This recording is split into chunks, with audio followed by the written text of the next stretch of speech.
We sail the ocean blue, and our saucy ships of beauty. We're sober men and true, and attentive to our duty. When the balls whistle free over the bright blues. Let me stop you. I love a good tune. I was just reprising my triumph with the Weatherfield G&S Society, HMS Pinafore. Sorry I missed it.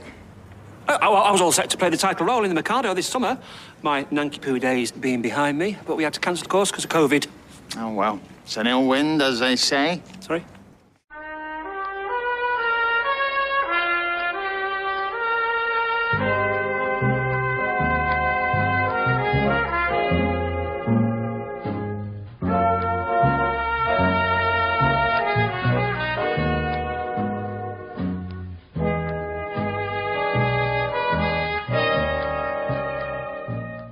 Hello and welcome to episode 132 of The Talk of the Street, an unofficial Coronation Street catcher podcast that reckons for a 60th birthday there ain't no party like a Cathy and Brian dance around a fire barrel while Dev beats her drum and complains about devastating music party. I'm Gavin.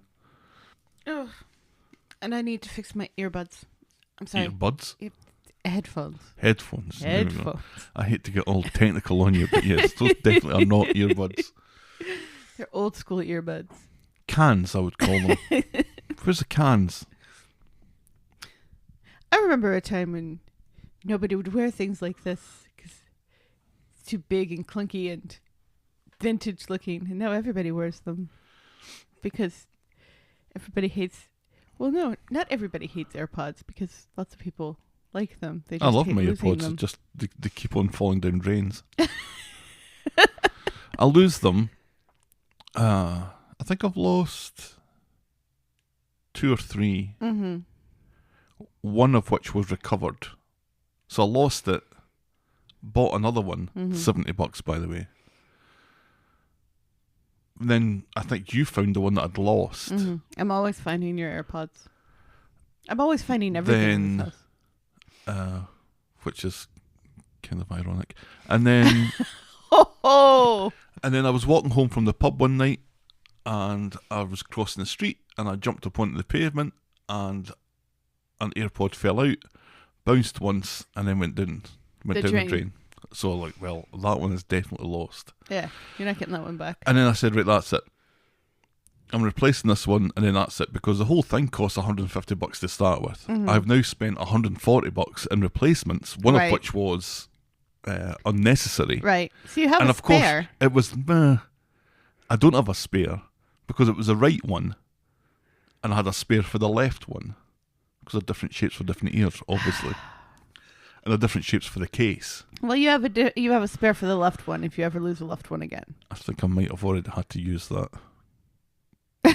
Anyway, so I said, well, that's it. I'm not replacing these again. And then I lost the entire thing. I lost the case and the AirPods that then you then found. Yes.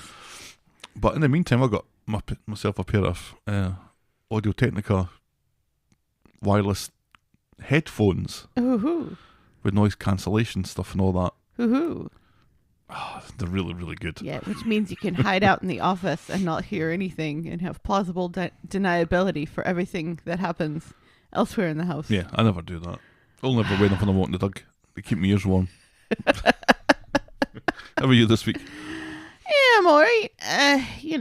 Lots of busy Christmas stuff to get done, and on top of busy everything stuff to get done, and looking forward to taking a week off. When are you off?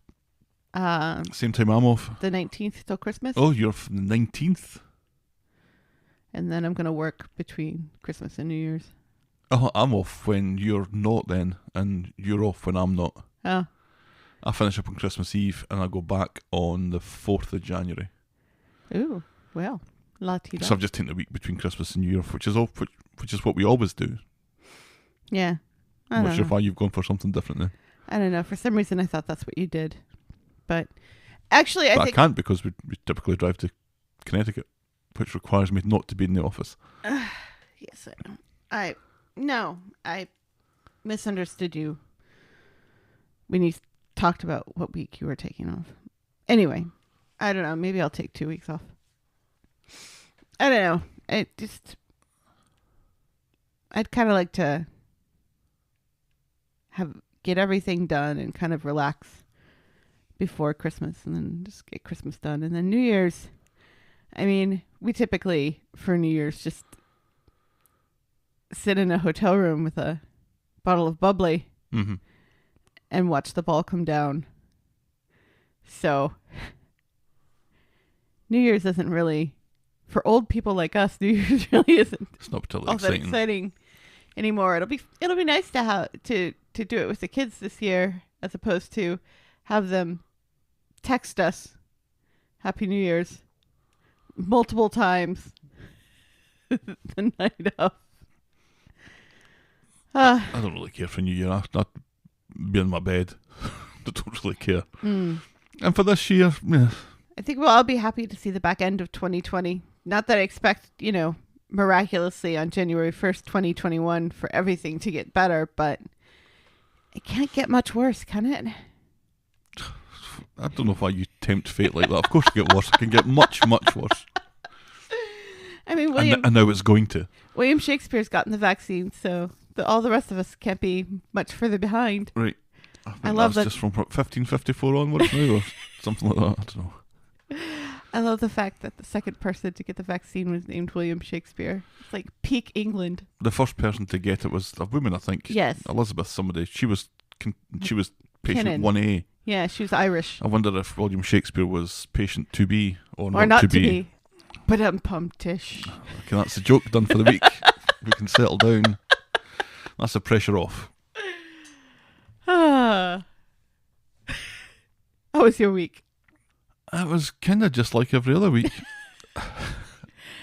While we're talking about your Christmas schedule and my Christmas schedule, we should take a minute to talk about our show's proposed Christmas schedule. Because normally we're off between Christmas and New Year, which is news to Helen, and we don't do a Christmas episode. We kind of catch up the week after. We kind of catch up in the New Year. I mean, remember that one time we did try to do the podcast from a hotel room, and the housekeeper came in. Oh, she wanted to come in. Said, housekeeping, and we're like, no, thank you. We're recording a podcast. Recording a podcast about Christmas. That was 2 years ago. That was a common language one that we were doing, which again we didn't do this week, which we should have. But we'll get it done.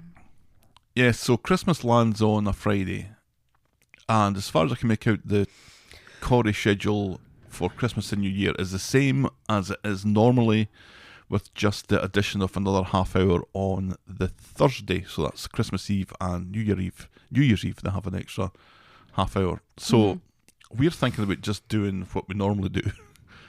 We'll just do this on a Saturday morning. So we'll do it on Boxing Day, and we'll do it on the 2nd of January, and then that's it.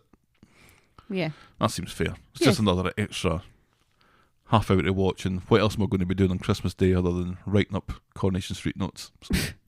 And opening presents. Well, that always takes like... And eating a goose. 15 minutes. Are we doing that goose? I don't know. I haven't gotten out that way in such a long time because, the numbers started going back up. So maybe. Or a duck. Or not another turkey. See, I kind of like turkey. And we'll never have it really once a year. Well, like in the big roast, we only have it once a year. We get turkey legs and turkey breasts and turkey meatballs and... Turkey meatballs. That's about the only turkey that we ever eat during them. And turkey sausage. Your words were, we're getting a motherfucking goose. And I was and you're like shocked into silence over the aggression of of that statement of what our Christmas lunch was going to be. I was just shocked that I found a place that had goose. Because you don't really see goose very often in America. In my life. I'm worried that it's going to be shit. And then that's your Christmas dinner fucked. Well, we'll have like a roast or something next to it. A roast what? Pig. Just naming animals now. Cow. Porcupine. Shall we preamble, my dear? Yes, please. Give us some of that Corrie news. Some of that. Spiny. Anniversary Corrie news. Oh.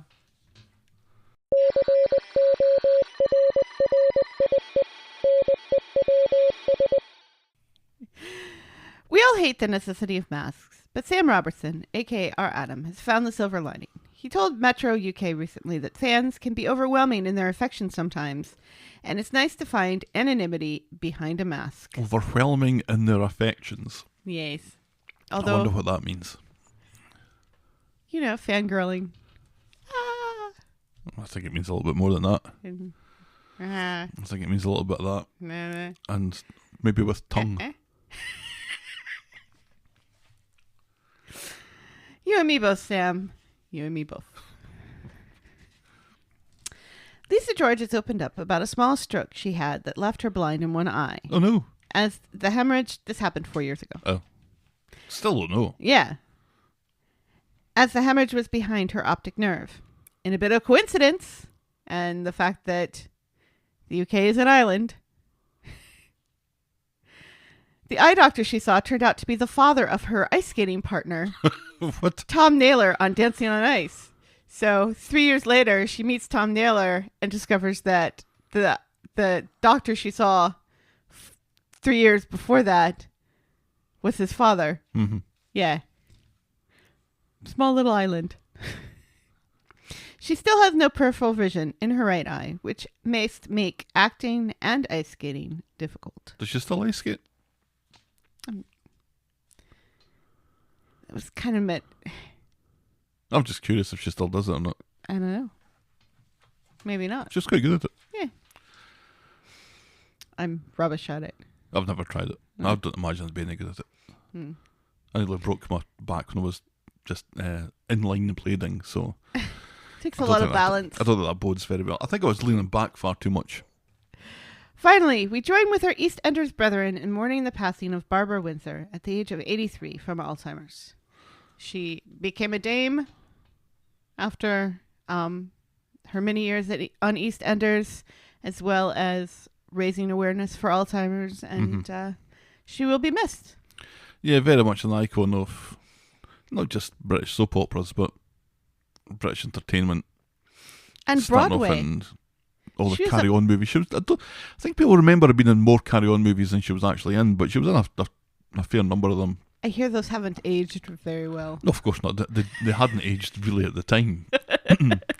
All kind of Benny Hill type humour. Oh, mostly. lovely. But yeah, I saw a clip on Twitter. I can't remember whose feed it was, but somebody had tracked down the interview that she gave on The Big Breakfast before she started working on EastEnders, where they made a pitch for her to work on EastEnders. And she was just kind of giggling, as she was apt to do, Like, in her chair, not thinking it was going to amount to anything. But correct. it obviously did for a number of years, and she became kind of the matriarch of that show. So yeah, so another sad way to end. Yeah. A sad year. Yeah, and even over here, I mean, she started her career on Broadway. She was up for a Tony Award back in the 60s. Oh, she really didn't know that. Yeah. So, even from Alzheimer's. And that's Corrie News. Hindsight Corner.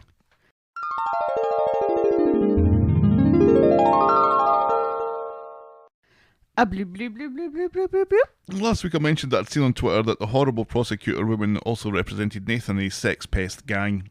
I couldn't remember if I'd seen it on Scott's timeline or Christopher's timeline, so I panicked to mention no one, and I'm more than happy to correct that this week, give credit where it's due, and thank Christopher for his marvellous insight.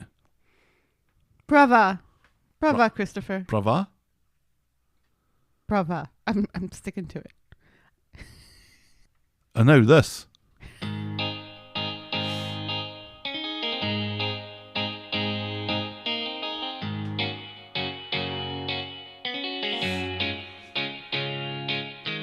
Welcome. Welcome to Last Year Tonight this morning with me, John Oliver. Just enough time to quickly talk about Menopause the Musical. Oh, I remember that. What was it? Yes. Sally and Tim's dad and Yasmeen, they were going to go see Menopause the Musical, but then something happened so they couldn't. And Tim's dad and Tim were very sad about this. And they went to go do something else instead. It's sufficient to be almost right, but then not sufficient enough to be wrong. It was just Yasmeen coming back from her honeymoon with Tim's dad. Oh. Tim wasn't there, and neither was Sally. Oh, why did I think for some reason it was... They were explaining it to Sally. Oh, and Sally said she wanted to go see it or something. And Yasmeen wanted to go and see Menopause the musical, but when Tim's dad went to try and get tickets, alas, it was sold out. I doubt that. Right. I was Gavin, and you were checking the bank account because I was about to buy voggle.co.uk. You suggested that we started up a blog there because we don't have a blog already that we never update. Right. We were still mulling over the idea of starting out a Stupid Crimes podcast. What? This is an idea that we keep having. Well, it started a year ago. I had done holiday trivia at work for the second year, got told I wasn't doing it for a third year, ended up having to do it for the third year. Over Zoom. Right. Gary reacts to news that he's going to be a daddy again by buying his girlfriend an expensive car and moving her into a fancy flat with a rainfall shower. Typical bloody men. The police have no problem tracking down Robert, become suspicious that he's done an Irish Tina, and demand that Paula shuts her bloody yap hole while presenting evidence at ironic moments.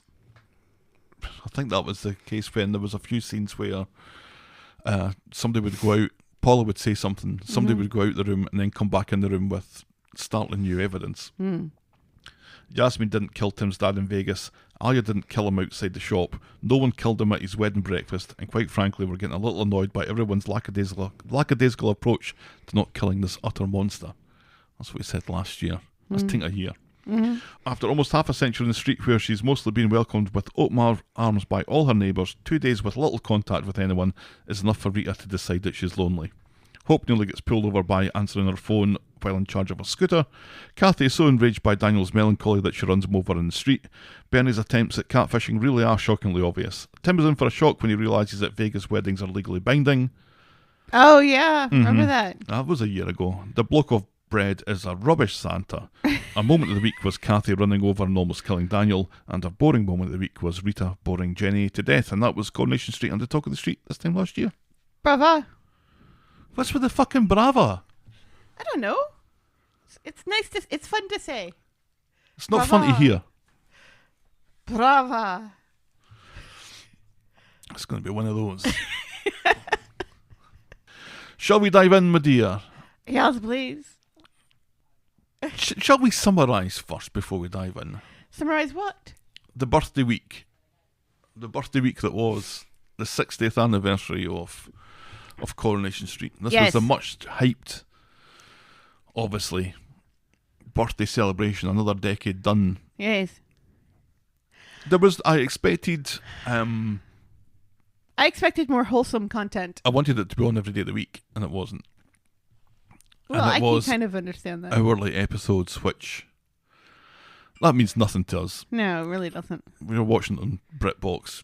They're all hourly episodes as far as we're concerned, or Pretty they're all much. back to back. Right. I liked Monday. I liked Monday a lot. I liked Friday. I didn't really feel it on Wednesday. And Wednesday was the actual birthday. I enjoyed this week.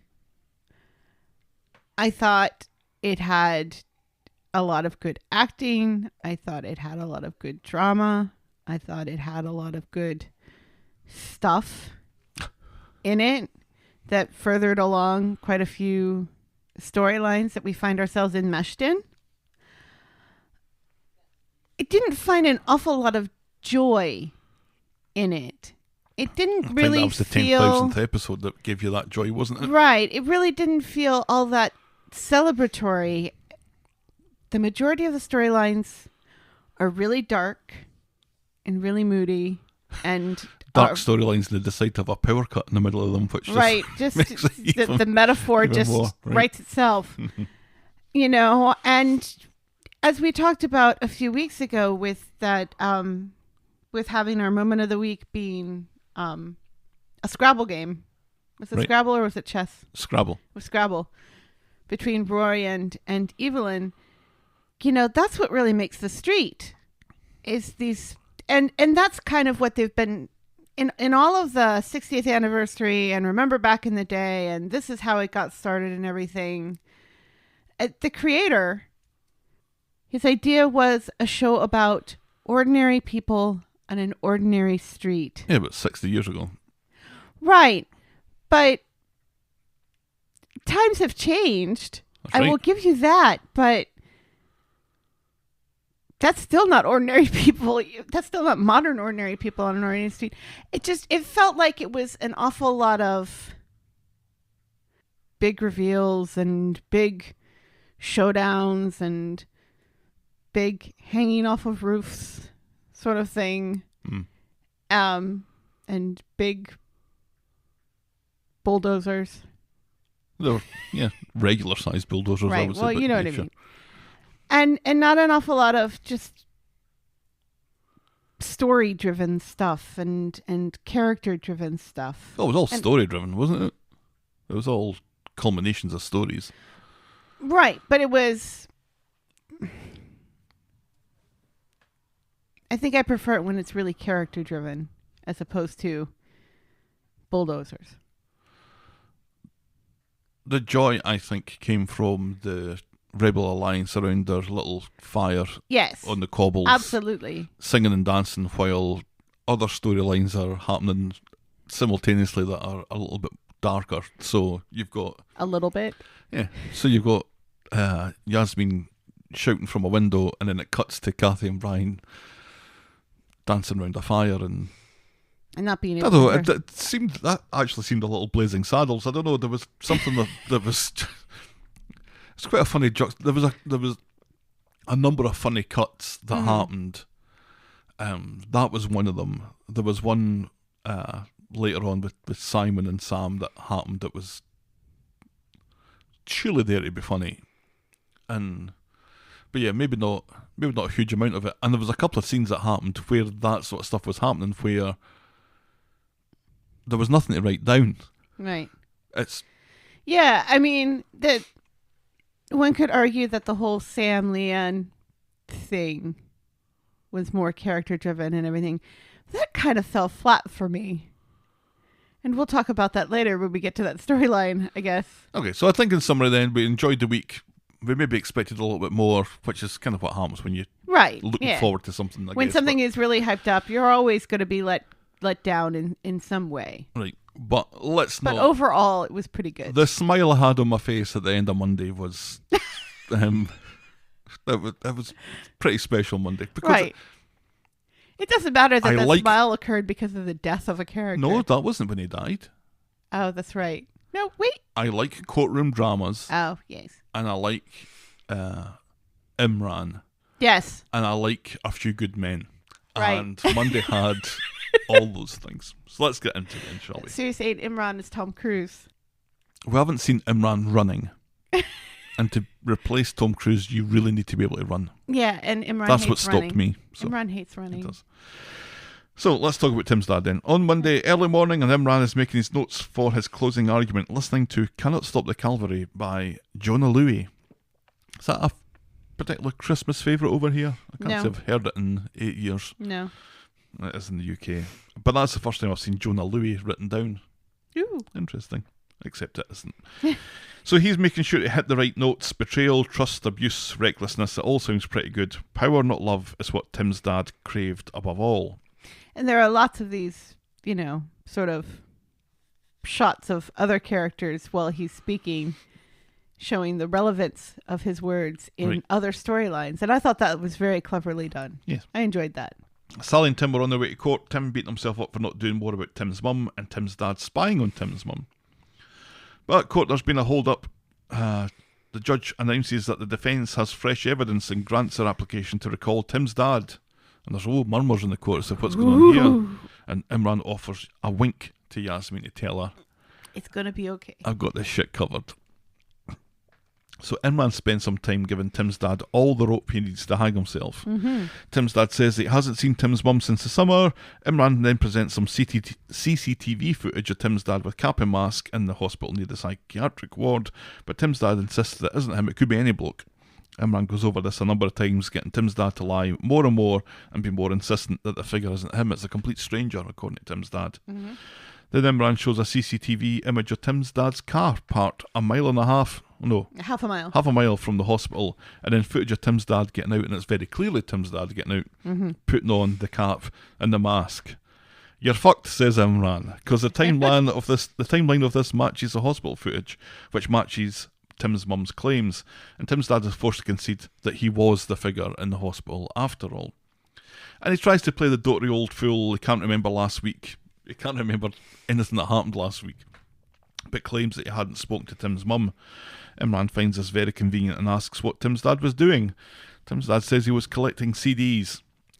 Or no, he was collecting, well, he said he was collecting CDs, but he also said he was on the mental ward to take requests, which I thought was quite funny. No, he didn't say he was in the mental ward. He said there was 3 other wards that are near the mental ward, and he was there speaking to people to get requests for his show, because he's a star at the radio station, which he doesn't get paid for, by the way. Right. Yeah. It was very funny when he's like, I don't get paid for this. Yep. I do it out of the kindness of my heart. So everyone points out that he never saw him with any CDs, and then asks why he parked half a mile away. Tim's dad said that he had shopping business to take care of, but he couldn't be more precise. And also, for once, we don't see him in the CCTV footage carrying bags around. Carry bags, yep. No carrying bags. So no shopping. So Imran asks if he can speak to any of the patients that they'll remember him coming around taking musical requests, and Tim's dad does himself no favours. He says no, probably not, because the patients that he speaks to are drugged up to the eyeballs and can't remember their own names, never mind bumping into Tim's dad. Enough of all the tall tales, says Imran, and he accuses Tim's dad of bullying Tim's mum into silence. And it goes on. Tim's dad is becoming more and more frustrated, and he lets his guard down. Tim's mum was flaky. She and Yasmeen were uncontrollable. Imran calls his attempts to intimidate Tim's mum ham-fisted, and insists that the only way a weak man like Tim's dad can feel strong is by bullying strong women. Tim's dad claims to be the victim here. Imran says that Yasmeen and Tim's mum were the real victims. Tim's dad's lost it now, saying that he tried his best to turn Yasmeen and Tim's mum into something that was worth something, but they knew better. Imran says that he learned the boiling frog story well, and Tim's dad doesn't have a clue what that's about. Yeah, and it seems like nobody else does either. Like, Sally has a weird look on her face, like, what the hell is he talking about? Does nobody know the because that's an Aesop's fable, isn't it? The boiling frog. I know it's on QI. Why? Because it's not true? No, just about true? frogs.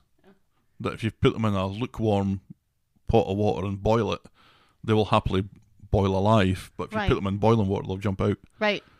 And aren't we all a little bit like that frog? From time to time. Yes. Day by day, he wore them down, Imran says. Tim's dad says that Yasmeen was useless from the start. Useless in the kitchen and in the bedroom.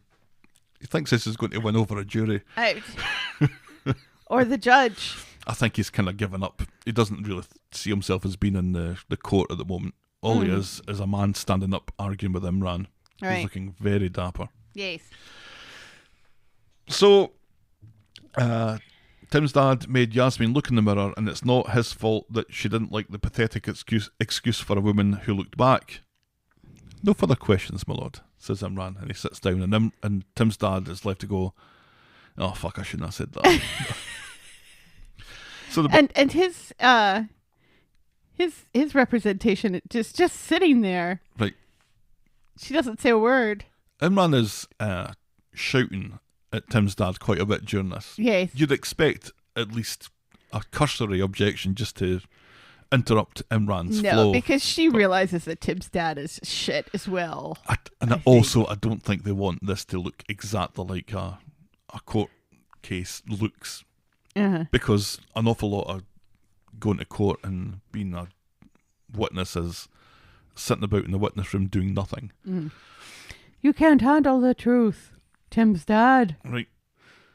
So, the barristers make their closing arguments. The prosecution focus on Yasmeen being a ferocious murderer.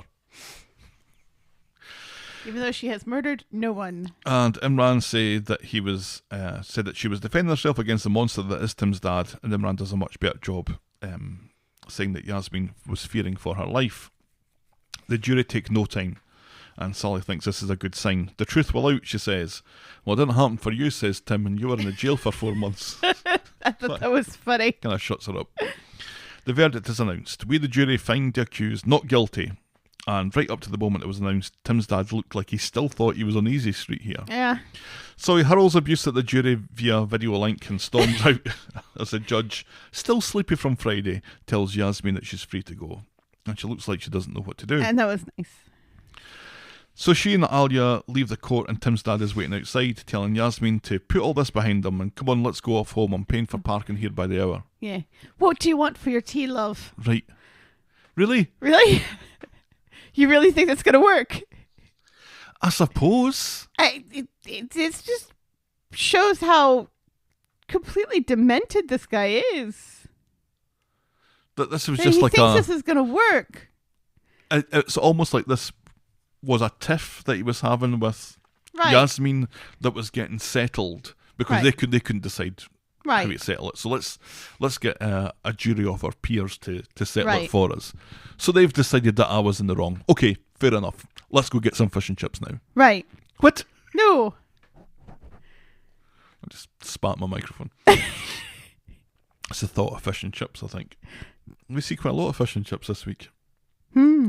So, Imran appears and threatens to get Tim's dad arrested. For what, says Tim's dad? I'm still married to her. Which kind of was a little bit of the truth coming home there, wasn't it?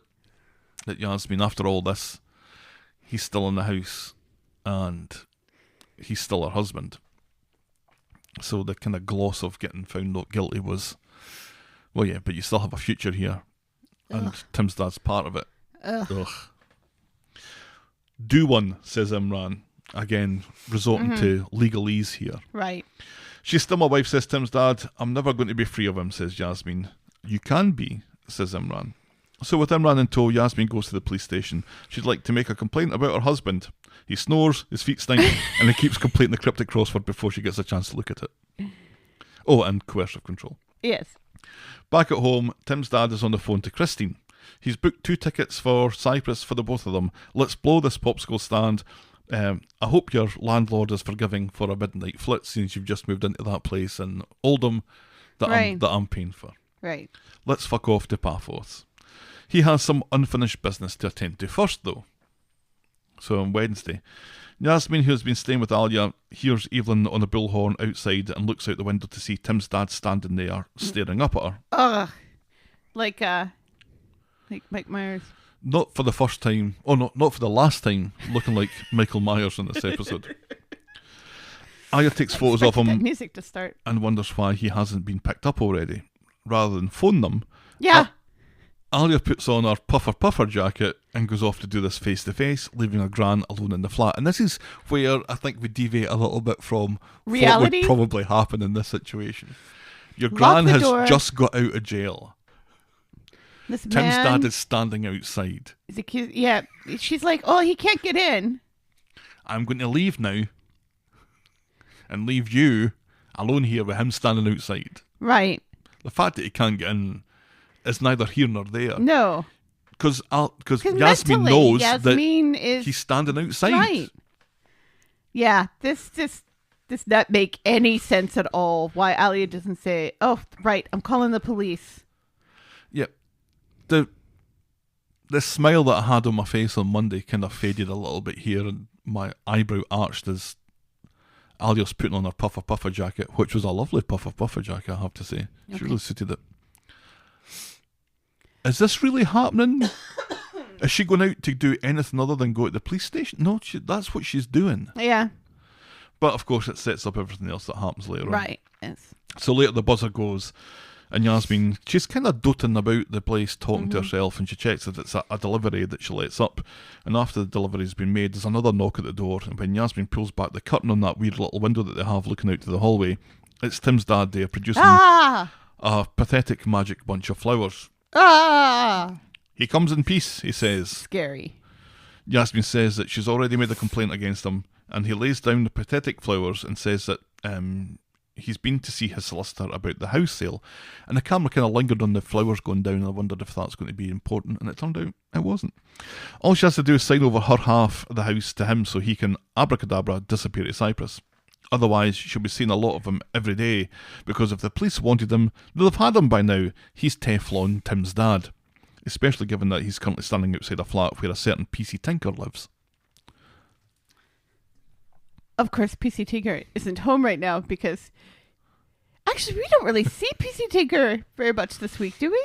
See a little bit of him on Wednesday, I think. Was it Wednesday? Yeah, towards the end of Wednesday. What is Coulson Smith doing this week as opposed to being... Because you'd think that he would be all over all of these storylines. Yeah. Instead of very briefly... Yasmeen says that she's going to refuse to sign anything until she's had a chance to get her stuff out of the house. He's too busy watching Crocodile Dundee too. He gives her an hour. I figured they would score that much higher. I think Ben Price was being a bit of an arsehole when he gave it 0.2 out of 10. It's not a 0.2 out of 10 bad movie. It's not a great movie. And in fact, in retrospect, there's an awful lot of it that is racist, homophobic and transphobic. However... And sexist. 0.2 out of 10... I don't think so. Yeah, I'm afraid to rewatch it because I'm sure it hasn't aged well. I have happy memories of it. Yeah, and I think it'd be maybe a 6 or a 7.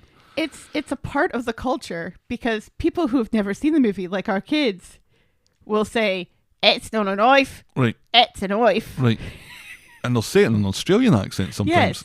So they know where it comes from, even though they've never seen the movie. So it's part of the culture, but... It came out at a time when nobody really knew anything about Australia outside of what happened in Neighbours and Home and Away. And even that was not known here in America. This was like Americans first. Right. And so you're seeing this guy who's a kind of everyman while still being the sort of macho thing. Because he's not Arnold Schwarzenegger. He's not brimming with muscles. He's not Sylvester Stallone. He's just a guy that looks like a stand-up comic. Because that's what he is. He does have some muscles. He's got a little bit of muscles, but he's not wearing exactly that leather vest. Muscles from Brussels. He's just kind of built like regular people. And let's face it, he ain't no Helmsworth. But if it wasn't for him, you wouldn't have Steve Irwin Crocodile Hunter. That probably wouldn't have become a thing. Well, it might have become a thing, but it might not have become a thing that everybody knows about. Opposed to Australia. Maybe Steve Irwin would still be alive if it weren't for Crocodile Dundee. I have a horrible feeling that we could be 2 hours from now still talking about Crocodile Dundee, so let's get back to draw a line under it. I agree that Ben Price was a bit of an asshole for giving that 0.2 out of 10. He said that's higher than what he gave to Papadopoulos and Sons. Oh, did they give that 0? He gave that a 0. What did they give Love Actually? I can't remember. They scored that ridiculously high. Yeah. Well, it's like the fact that none of them mentioned the transphobia, homophobia, racism, or sexism in Crocodile Dundee in complaining about it. They just said that there was really no story there. Mm. They don't mention any of these problematic things. So it doesn't surprise me that Love Actually all over none of the problematic things about Love Actually. And I fully expect them not to talk about how problematic the shower scene in Elf is when they talk about Elf next week. No, of course not. But anyway, we digress. Moving forward, back to Yasmeen and Tim's dad. Timbot4000 says happy birthday Coronation Street. It's a little late. Fine, Timbot. Now? Okay. Sure. So, where did we get to? So on Monday, no, we're on Wednesday. Teflon, Tim's dad, PC Tinker's He gives her house. an hour, leaves the keys, tells her the contracts are on the table. He leaves, and Yasmeen leaves an urgent, desperate voicemail for Alia, who of course isn't answering her phone. Meanwhile, Sally and Tim have agreed to give Yasmeen some space today. Well, Tim gets all melancholy. He saw Tim's mum put up a heroic fight against that bitch of a barrister. Why couldn't she have fought for him, he says. Oh, Tim. Aw, poor Tim. So Yasmeen goes home on her own, surrounded by the ghosts of her relationship with Tim's dad. She goes to see the chickens and rather sloppily leaves her cage unlocked when she goes back in the house, but she does appear to close the conservatory door. And I kind of thought that was going to be important. And it kind of was, but... How effective did you find that scene with Tim's dad's face projected on the kitchen? Oh, I don't think I noticed. Was he already in the house? No, but like when she's hearing his voice and all of the awful things that he said to her in that house, and she's reliving all of it, like there's like a projection. Oh, I thought There were I a thought you number were of telling me projections and stuff. that Tim's dad had appeared again like Michael Myers at the window while she was out with the chickens. That's not what you're talking about. No. Because that didn't happen, No. right? Okay, good, because I didn't see it. No. But yeah, when she's facing the ghosts and she's got all the images and the noise and the voices and stuff. Yeah. I expected it. Yeah. I didn't find that as effective as those screenshots in the beginning of Monday's episode. I think the projections, the visual projections kind of didn't work for me. I fully expected her to hear all of the stuff in her head, but to see like the larger than life Tim's dad head on the kitchen cabinets shouting at her in red, in red light, it's kind of like, hey, is this too much? I think they're on the hiding to nothing, trying to represent the inner turmoil of the human psyche, right, in a 22-minute long right episode of a soap opera. Yeah. I thought it was fine. It didn't offend me. It didn't make me roll my eyes. I kind of expected it though. Yeah, I mean, I expected it, but it seemed a little over the top. Here's what I didn't expect, and I thought this was much more effective. In another storyline, Abby drives a digger into a generator and knocks the power out, leaving Yasmeen in the dark in the attic with a torch and all of Tim's dad's stupid ventriloquist dolls. That was effective. That was effective. Scared the bejesus out of me.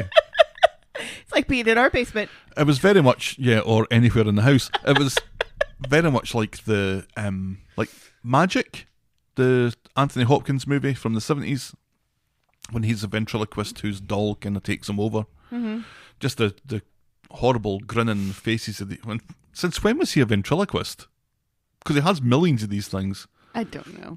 It was like clowns, so it was just very effective in the dark, under the torchlight. Reminded me of Goosebumps. Yeah. So Tim's dad is in speed dial, Jimmy and the cash register open with a knife when Ali comes in, leaving a message on her grand's voicemail. She sees Tim's dad caught red-handed in a robbery now. Oh, the police are going to love this. Tim's dad explains that Yasmeen is giving him the house and is there at the moment gathering her stuff, and he's going to be laughing all the way to the bank. But in keeping with telling your enemy exactly what your plans are, Alia proceeds to do just that to Tim's dad. She's been to see that Christine woman and has managed to put her off with some press cuttings and news that the new life that she was going to have funded in Cyprus was going to be paid for by Yasmeen. And not only that, she was going to tell D.S. Abney about his Cyprus plans in the morning, but why wait? Let's do it just now. So she turns her back on him and goes on her phone, allowing Tim's dad to twat across the head with the petty cash tin. Ali goes down like a sack of spuds, and Tim's dad can't resist a quick kick in her guts as he leaves. And that was a moment that's been brewing for months. Yeah. He's been dying to fucking hit her. Yeah. And hasn't. Yeah. And you're thinking, I reckon Alia could probably handle Tim's dad. Yeah. But with the petty cash tin... And turning her back on him, which she would never do. Low blow, though. A low blow, Tim's dad. Yeah, the kicking was... I expected better from you. No, you didn't. No, I didn't. Up in the street, Tim's dad phones that Christine woman, tells her that she makes him want to be a better man, they can still make it work, he wants to change. It's hard being Tim's dad. Well, it's hard being with Tim's dad, says Christine. So he calls her an old washed up, demented shrew, and she hangs up on him. So that's that fucked. Yep, that's the end of Christine. Meanwhile, we barely knew you. Yes. Meanwhile, Yasmeen has found the bags of her old photos and amongst more of Tim's dad's ventriloquist dolls. At least that Christine. We still know my sister. Right. And my cousin. Yeah. She comes downstairs and one of the chickens is in the house. Not the same Christine. How did you get in here? As is Tim's dad. How did you get in here? Because he's got the key. Uh-huh. He's in a bad mood because of the whole Alia thing. All bets are off now as far as letting you get your stuff and sell with the house. Yasmeen won't be needing knickknacks where she's going. And then he's got a tiny wee can of lighter fluid. Yeah, what's up? They couldn't find like a big squirt. Is this supposed to be a metaphor for his emasculating? I thought so. I thought it might be because it's not even. You can get lighter fluid tins that are bigger than that. It's like he's gone for the budget version. That's not going to fill a Zippo. So he's got this pathetic little stream. Squirt. Squirt. Squirt, squirt. Instead of glug, glug, glug, is what you would expect. An ascending tone. Like that, I think. I think because they want this to be dramatic and they want him to set fire to the house, but they don't want the house to burn down. And they want it to take a while before Sally and Tim say, "Do you smell smoke?" You know? But that didn't happen. Well, we don't know how they... Well, regardless. So I guess that's why they only wanted to start a small fire in the living room. However, later on... Well, let's not bust our flush. You see, like, flames behind Tim's dad in another part of the house. I don't know. Anyway, I don't know. Anyway. Let's agree it's pathetic. It is so pathetic. She threatens the police, but he's not planning on getting caught, which makes me think, oh, he's going out here in a blaze of glory. Right. And we didn't practice that. We didn't. And I think it tells. She threatens with Alia, but Tim's dad laughs because he either sparked her out or killed her 10 minutes ago. And then he has a Zippo, which he lights. When would Tim's dad need a Zippo? Maybe he bought it when he bought the wee little thing of lighter fluid. Well, why buy an expensive lighter when you're buying like the cheapo budget lighter fluid? Well, maybe it's a knockoff Zippo. Maybe it's not a real Zippo. It sounded like a real Zippo. You can tell what a real Zippo sounds like. Well, maybe he bought it secondhand from the guy from Bread. Well, I would have liked to have seen that. Yasmeen is calm when she explains that she only vilified him to get out of prison. Let's review the situation, she says. She will call Abney right now and retract as soon as they've called an ambulance for Alia. Tim's dad sobs. It's too late. He's suffered enough, he says, but she hasn't. He tells her to drop the phone and continues lightly sprinkling the living room with lighter fluid. He drops a flame on it and she runs upstairs while he knocks out the smoke alarm for some reason because it's getting in his tits or something. Right, well, because if the smoke alarm is going off, then people are going to hear it outside and... He's expecting a big inferno then. Right. He's expecting an inferno that's going to kill him and Yasmeen. Yes. So she locks herself in the attic while he tries to knock down the attic door. Instead of running outside, she's by the door. The door's locked. By the front door. The door's locked. He's locked the door. He says... Doesn't she have a key? Not on her. How do you lock an inside door and have it not be able to The mortise lock at the bottom. The bottom lock. The bottom lock in the door. You just click the little... What's the point of that? To lock Yasmeen in the house. Seems like a safety hazard. It does. We'll review and coming out of the Somebody European Union, after coming out of the European Union, hopefully these are some of the stupid Brussels regulations that the UK will be able to get rid of, that Yasmeen will be able to leave the house. And it's half-time at Gayfield Park, Arbroath, when the score is Arbroath 0, Alloa Athletic 0. Alloa won that last time against Hearts. That was ridiculously impressive. Quite cloudy. That's Arbroath, it's on the coast. Yes, we've been there, haven't we? I don't think so. We've had those those little delicious fishes, though. The Smokies, yes. Yes. She locks herself in the attic while he tries to kick the door down. You've ruined my life. Let me in. She opens the dormer window. I think it's called the dormer window. And shouts for help. But the protesters from another storyline are making too much noise. And Brian and Cathy are dancing, so no one notices. Cathy calls Brian Professor Fun. Not even Sally and Tim, who we know are at home because Sally decided not to sit out with the riffraff. That her way of protesting is by behind the scenes making phone calls. So Yasmeen climbs out onto the roof as Tim's dad manages to kick the door in. Yasmeen goes up to the apex of the roof and shimmies along, looking like she's heading, I don't know, to Sally's house. And now Tim's dad climbs out and shimmies after her. Yeah. What was the plan there? Then, out of nowhere... Literally she ran through the flames to her grand's rescue. The house is on fire and Alia runs upstairs. Rubbing the back of her head and holding her guts. Right. After being concussed. And Where did she come from? How did she even know that that's where they would be? Because Tim's dad says Yasmeen's back home right now. Right, but how does she know? The house is on fire. She doesn't see anybody. I think by this point the fire's gone out. Because there's no way... Fire safety shows you tiny little, like a cigarette flame. Like 2 seconds later, the drapes are on fire. Right. Or curtains if you prefer. And then the whole house is burnt out like 5 minutes later. He's sprinkled lightly, albeit lighter fluid, set it on fire. But 5 minutes later, Alia somehow is able to run through. So the fire must have went out. And yet, shortly before that, when he's at the attic door, you can see orange light and flames behind him and smoke. I didn't notice that. I'll have to watch that again. So anyway. Timbot 4000 says this does not compute. No? Correct. Timbot 4000 says happy birthday Coronation Street. You already said Timbot. that. You already said it. Settle down, It's Timbot. enough. It's okay. It's enough. You'll be you only fine. need to say it once, You'll dear. be fine. You only need to say it once. It's all right. It's all right. So anyway, Alia appears out of nowhere, shimming after the pair of them and trying to whack Tim's dad with her handbag. This is also how I talk to my Roomba. She's not kidding. If it isn't Lazarus back from the dead, says Tim's dad. If he goes down, he's taking the pair of them with him. Yasmeen tells him that beside everything, the most she ever felt for him was pity. She calls him a pathetic excuse for a man and tells him he's a rubbish shag as well. And when he meets someone better, his mouth tightens like a cat's arsehole, she says. She says if the plan is to kill her, just look her in the eye and know that she's not scared of him anymore.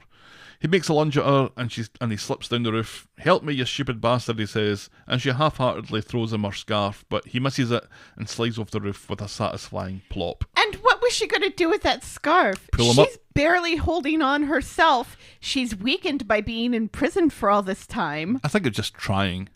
Just try. It would have Alia dragged says, her down too. Don't. Just let him. And she says that she has to try, so it's just trying. Don't look, says Alia, and he's flat out on the grass, surrounded by chickens. Again, a bit like Michael Myers at the end of the first Halloween, but without the chickens. Yes. Then on Friday...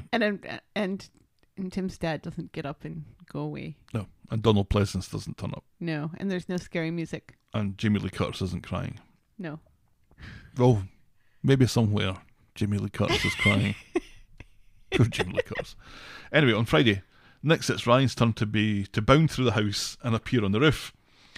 The place has been on actual fire, he says, so presumably it went out. Maybe all these things are flame retardant, I don't know. Alia tells him to check on Tim's dad, but not to call the police. Oh, and by the way, Tim's dad's probably dead. It was an accident. Trust me. It was an accident. See? Ryan finds Tim's dad's body. He hasn't done a Michael Myers after all. And Yasmeen, who is still on the roof, by the way, and so is Alia. Well, Yasmeen needs to talk to Tim's dad to apologise. Alia doesn't think that's such a sharp idea, what with him being dead, and that's probably a good thing. What have I done, says Yasmeen. You've killed Tim's dad. No, but she really hasn't really. And especially considering what happens in another storyline, there's surprisingly very little blood. There's no blood coming out of the back of his head, even though he's landed on the back of his skull.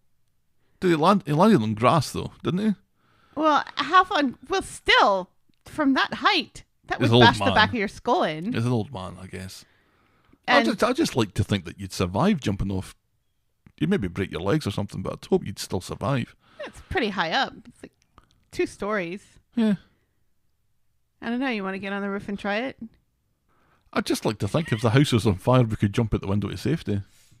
Well, we could, because outside of our bedroom window is a lower roof, which is the living room. So we could jump on that and then slide down. And Okay, that's fine. Yeah. So Tim's mum and Ryan go round to Tim and Sally's because they don't know what's happened, and so they all go next door. Tim's dad is still dead in the garden, and Yasmeen is still on the roof. It takes Tim quite some time to notice that Tim's dad's dead body is... Right, yeah. He keeps interrupting Ryan, who's trying to explain to him what's happened. And it's about fucking time, but Alia climbs inside just as Sally pokes her head out of the window, telling Yasmeen that she's not responsible for this, but Yasmeen doesn't think people will believe it. She can't go back to prison, she'd rather die. What I can't believe is that she's holding on to that roof with only one arm. Right. And still managing to cling there. Sally, That's what I can't believe. Sally threatens... One arm! Alia, bless her, holding on with both arms and looking like it's very, very difficult. And like, it's very hard to hold on and it's very, very difficult. Yasmeen, one arm. Well, she has to turn to talk Very to sad. Sally. Very sad. One arm. Just like laying on the beach. She has to turn to speak to Sally, and I think that's the downside of deciding to have the denouement of this storyline on an angled roof. So anyway, Sally threatens to go out to join her. She's not good with heights and she's got her slippers on, she says. Tim appears in the attic and offers to talk to Yasmeen. He's been horrid to her in the past, so she'll know that he's not trying to butter her parsnips, so to speak. And Sally thinks this is a great idea because she fucks off and leaves them to it. The Rebel Alliance are playing the Communards Don't Leave Me This Way, while Tim chats to Yasmeen on the roof about the magic tricks Tim's dad used to do. Desperate to make him stop talking and get away from the oddly ironic music, Yasmeen climbs back along to the open window. But she doesn't climb in. Get in. She swears that she didn't intentionally kill Tim's dad, and Tim believes her. He'd say so in court. Everything about Tim's dad was tricks and lies, he says. So back at Tim's mum is proud that Tim talked to Yasmeen down from the roof. Meanwhile, Yasmeen is worried about the police coming. Tim's mum sits with Yasmeen while Sally goes to check on Tim and Alia. Tim's mum is maybe a bit too cheery about Tim's dad's death for Yasmeen right now. Yes. So the paramedics finally take Tim's dad's body away. There's no ta-da this time, observes Tim. And on the street, Cathy finds out from Ryan that Tim's dad has bought the farm, chickens and all. And then Cathy dances a jig. She's only sorry that she missed it, and she shouts, "Jiggle at Tim's dad," and Ryan tries not to laugh. That was great. Cathy asks him to pass on her apologies to Yasmeen for being such a shitty friend in the past. An ambulance takes away his body. Off he jiggles, says Cathy. That was great. She was fantastic.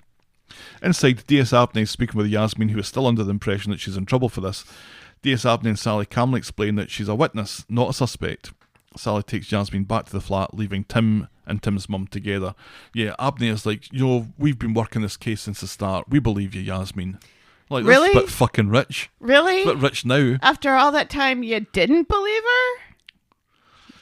The only reason this went as far as it did was because she didn't believe Yasmeen, and she did believe Tim's dad. Oh well. Anyway, Tim's mum tells Tim that he's not to blame for anything that happens, and he doesn't have to figure out how he feels about her or Tim's dad right now. She's sorry about Tim's dad, but he's still a son. She's Tim's mum's son whenever he's ready. She's Tim's mum's son? He's Tim's mum's son whenever he's ready. Ah, okay. Back at the flat, Alia's making food, fully recovered from the head injury and the boot to the gut from earlier. Yasmeen is still jittery, and Alia's pretty upset. Sally at least says to someone in the midst of all this that the paramedics are looking at Alia too. Mm-hmm. Can somebody just please put my mind at rest? Have a quick look at Alia, make sure she's okay, because she's taking a petty cashed into the head. Right, and again, no jam on her hairline. No. Nothing. And you would expect a little jam, especially considering what happens in another storyline. Right. It's over, says Alia, finally. And Yasmeen isn't so sure. And that's how we end that storyline this week. And the Tim's dad storyline. No more Tim's dad. Yes. No more of this. I am Timbot 4000. Tim's fucking dad can go and fling shite at himself. No more of that. No. I mean, we can still play it every once in a while because it's true. He can do that in hell. Timbot 4000 says happy birthday Coronation Street. Enough, dear, enough. Ian Bartholomew is funny. You know, he tweeted a picture of Tim's dad lying on the ground surrounded by chickens and said, "Bye-bye." He is happy to be out of that role. He is done. I imagine so. I imagine it's a little bit for being out of that.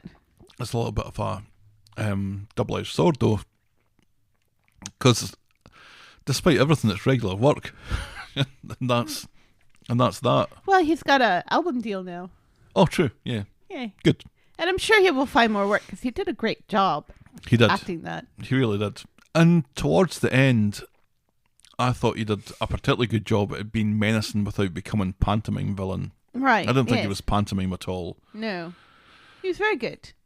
There was maybe a few too many magician's puns when he was talking to Yasmeen through the weird little window that they've got. Right. But aside from that, yeah, it was done where he really is just gone fucking crazy and is happy to kill the both of them. Yeah. A little squirty. He's wee squirty though, God bless him. He's got a wee squirty. So all those women were telling the truth when they said, he's not very good in the sack. Right. It's an ending that I insisted had to happen. Yes. That for the satisfaction from the audience, he had to die. You were hoping for some kind of imprisonment. Did you think this was a worthy ending to the storyline? And I wasn't alone. I saw quite a few people on Twitter that said, that's an easy out for such an evil person. But on the other hand, he was right after the court case. Yasmeen was never going to be rid of him, as far as the house and the money. She was always going to be looking over her shoulder. Right. So in the long run, as much as I would have rather he had gotten his actual comeuppance and been imprisoned, I think this is the way that it had to end. I agree. I think in real life, you'd want him to go to jail, and he would go to jail. Yes. Well, hopefully he would go to jail. Right. And this kind of thing, yeah, he had to die. Yeah. I managed to resist the temptation. You know how I've been doing these little Twitter GIF type things where something falls on the floor and makes an unexpected noise? I resisted the temptation out of respect for the memory of Tim's dad. You totally should have done that. Boing. Or like, in like old Disney cartoons, when Goofy falls off something, he goes, "Yo-hoo-hoo-hoo," or something like that. No. Well, he does. In like old Goofy cartoons. Like the ones that are supposed to be like infomercial sort of thing, only they're funny. Like Goofy on dieting and stuff like that. Do we still see Goofy cartoons? That's why. Our next storyline today is Oliver. You can watch But he's all of dead them as on well. Disney Plus. Yes. Yes. On Monday, up early and Leanne is packing her stuff into a toty wee case while Nick can only look on with his mouth open. She tells him that she'll be back later for a charger that she can't find and that Simon will be staying at Peter's. He thinks it sounds so final. That's because it is, she says, and she doesn't entertain him beyond that. She meets up with Peter in the community garden and tells him about Nick. Peter suggests that they've been through worse. Sometimes you don't get past, though, says Leanne. So she goes back to the flat for the charger. And then she preaches at him for giving up on Carla. Yeah, I'll do that when that happens. What the frick-a-frack? Yeah, that was a very brief joining of storylines that are mirrored and then they split back off again. Right. But it's such a hypocritical thing for her to say. Oh, sure. So she goes back for a charger. Nick thinks that she needs him, but the thing that she needs she can't have. He doesn't want her to go through this alone, but she doesn't want to get through it because it is all that she has. I thought it was quite poignant. Which is not true. She has another son. Oh, but she doesn't want to get through the loss because the loss means that she's at least remembering them. She gets through the loss is kind of that she's forgotten, I think is the point that she was trying to make. Right. It's all she has left of Oliver. Right. Except all the pictures and the toys and the memories and the videos and the 3,000 photographs that apparently she has on her phone. Right. She's off to stay at the pub and then off to France to see Eva and Stella. Nick tells her not to rush into a decision, but her mind is made up. On Wednesday, Tao goes round to the Rovers to see Leanne, who's already booked her flight for tonight. One way. She has to go because Oliver is everywhere, and so is Steve, who reminds her of Oliver. Toya doesn't think that she can run away from this, that Oliver will be there in France. And what about Nick? what he wants, and Leanne casts up Sam. Nick is making his own memories with his other family. And it turns out Leanne asked Simon to go with her, but he knocked her back. He's not a kid anymore. He's not a kid anymore. Oh, he dear. has his own life. Mm-hmm. And again, Toya isn't sure that Leanne can outrun this, but her mind is still made up. And Nick is in the community garden with Natasha and Sam. Sam seems to have a coffee, although it's an empty cup, thankfully. But geez, I'm thinking caffeine is the last thing you want to give this kid. Maybe it's a hot cocoa. Again, wee bottle of water for you, Sam. There you go. Nick explains the events of 10 years ago with the tram crash. Ashley Peacock is remembered as Nick's best friend. But his name isn't actually mentioned. We've not forgotten him, says Nick. Yeah, you have. So, and then Sam lightens the mood with an awful joke about her drummer that Nick doesn't get, and Natasha laughs too hard at it, which I think may be Sam's real issue here. That Natasha is, she's too, mm-hmm. She's too soft. It's like, you know, all the times you tell Benny that his patter is rubbish. It is rubbish. Or shit. Or literally, It's pish. Betty, your patter is shit. You need to work Get on better that. patter. Mm-hmm. Get better patter. You need better patter. Stepfather of the year, folks. There we go. Stepfather of the year. Well, when his patter becomes good, I won't take any prizes for it. I'll just sit and smile and think I contributed to that. Leanne walks by and sees him, and Nick runs to apologise, but Leanne is done. She can't stand this while Sam watches on. Natasha, Sam and Nick are Poor back kid at the is flat. always peering out of the fence of that Right. garden. Natasha, Sam and Nick are back at the flat that's in darkness now because of another storyline. Abby drove into a substation. In comes Simon in a huff and leaves his key and is set to leave until Sam introduces the idea of a sleepover with pizza. Natasha leaves him to it, and Sam goes to put the pizza place number in Nick's phone, but secretly he's texting Leanne. And ironically, we get another mention of chickens. And later, Leanne comes in, furious with the message that she's got from Nick that says, "Only chickens run away." And Sam steps out from behind a door or something and says, it was him what sent the message to stop her going away. It was me. And Leanne sighs and says, "Oh, not this kid." On Friday, she gets on the phone to Nick, but he's apparently gone out to pick up the pizza, the phone of which was stuck in his phone earlier on, but now he's stuck in traffic. Leanne wants to leave, and Sam thinks it's because she doesn't want to talk to him. All about Sam. She says that she's just tired and has a plane to catch. "And you hate me," says Sam. She denies it while Simon goes off to track down pizza. Sam has made a list of likeable things about himself. He says he's not afraid of spiders, which Natasha calls a superpower. Again, just bumming up these things. Oi, oi, oi. He says he's patient. Leanne really wants to be on that plane. Yes, she does. Really wants to be on Yes, that she plane. does. Now Sam is trying to floss his way into Leanne's affections. What is this, 2018? I kind of lost interest at this point, but he thinks that even though it's difficult, she might end up liking him if she tries, and she smiles wearily. Later, Simon comes home from being upset from another storyline. He wants to go to France with Leanne now, but Leanne's already missed her flight, and Simon seems to take this personally. Nick comes home at last with pizza, and Leanne realises that she can't run away from her grief, and at least she has distractions here, like how annoying Sam is. And Sam smiles. Simon again misinterprets this to be about the situation between Adam and his dad and slams his bedroom door. Right. "Hungry?" asks Sam. Not giving a solitary fuck about Simon's predicament. And that's as far as we get with that this week. It may make me an awful person. But I laughed so much at how worked up Simon gets about, and it's about the other storyline, and then pouting behind a wall, saying, "I'm done. I want to go to France now." But it was the fact that he seemed to take everything that was said by everyone else or by Leanne as being particular to his predicament, which Right. it wasn't. Yeah. She might have been. Like, She he might got as well that have said, upset. "I want to go to France." So, "Oh well, I've got pizza. Is this because of me and my dad?" What? No, I've just got pizza. And it bums me out because Simon has been so sweet in the whole Oliver stuff. And then he was quite sweet at the beginning of this when at first, he slams the keys down and is all in a huff and, is making assumptions about Nick and Natasha.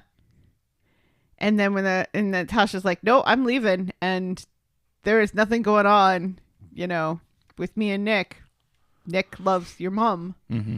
He softens a bit, and then he softens and says, yeah, all right, well, I'll do a sleepover with this annoying kid because there's pizza involved. He really likes the pizza. It's mint. Oh, mint pizza? Well, it's not that kind of mint. Obviously. It's mint. Oh, God. Such a weird... Anyway. So that's Leanne staying. Going away and then not going away. And then deciding to stay because Sam can do a dance from 2 years ago that nobody cares about anymore and nobody does. And he's not very good at it by his own admission. Except for characters on television shows. Well, it must be a couple of years ago since Mary did it. Yeah. Yeah. Remember when Mary did the floss and we loved it and it was charming. Mm-hmm. 2 years on, Sam using it to try to worm his way into Leanne's heart because he did it for his mom when his mom was sad. And that cheered her up. Which, again, Natasha, cut it out. I was trying to think, because there's been all those TikTok dance videos done this year with people dancing with their families. But I can't remember the name of any of those dances. The TikTok dancing. Oh, I think I hate TikTok more than anything. Remember when we as a family did... that Harlem Shake video. That was 7 years ago or 8 years ago. Might have been 8 years ago. I was in the old house. That was brilliant. That was. That was brilliant. We should do more of those. No. Just do it that one time. You took your shirt off for that. I did. You were wearing a Lucho mask. Oh, I can't remember. And Stelly was wearing that giant polar bear. She just refused to not look in the camera. She was looking in the camera. The one thing Benny you do was with your looking Stelly is just don't look in the camera. And she looked in the camera all the way through it. To be fair, she was three. She was 3. So, but very poor at taking direction. So now we have a strange kind of setup where there's the Nick, Sam and Natasha thing, and then there's the Nick, Sam and Leanne thing, and I guess that's where the drama's going to come from now. I'm keeping Stum. Oh, see, you read the spoilers, I don't. I have to do Corrie News. I am exposed to spoilers, of which I will not speak now. Let's then move on to our penultimate storyline today. Already? Yeah, we're not going any faster than we have been over the past 3 weeks. This is still going to be probably a couple of hours. Coronation Towers. On Monday, Kev is off to Blackpool for a subframe for a Rover 75, and I was like, yes! Told you! It's a shit car. It was Very either specific. that or Kirkcaldy, he called it. It's Kirkcaldy, Kev. Kirkcaldy. You don't pronounce the L. Abby gently ribs Kev about skiving off to the pleasure beach. Debbie has a meeting, so can't take Jack to school, so ropes Abby into taking the car to do it. And this is all going back to whatever was dumped in the car last week. Right, yeah. She's so thrilled about taking the piss out of Kev, she doesn't notice that she's been set up here by Debbie. Meanwhile, Brian is replacing the Weather Gazette sign outside the cabin. 8 pages of local sports news is now 4 pages of local jobs. He's singing a song from HMS Pinafore when he notices Ray Weinstein listening in. Brian was up for a part in the Mikado, but his Nanki poo days are behind him. Ray is more interested in whether Brian has signed the unsolicited contract that he pushed through the door yesterday. Brian found it presumptuous.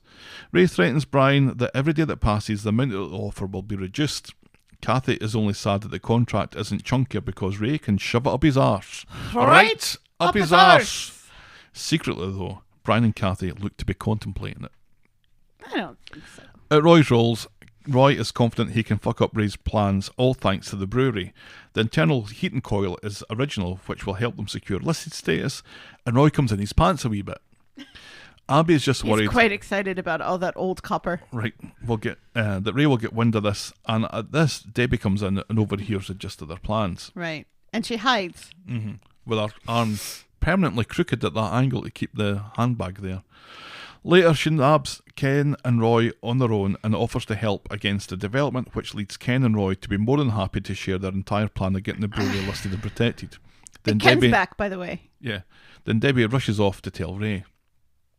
He's furious. "The fucking local history mob," he says. But they can't preserve something that isn't there, and so he decides to throw in the demolition crew today.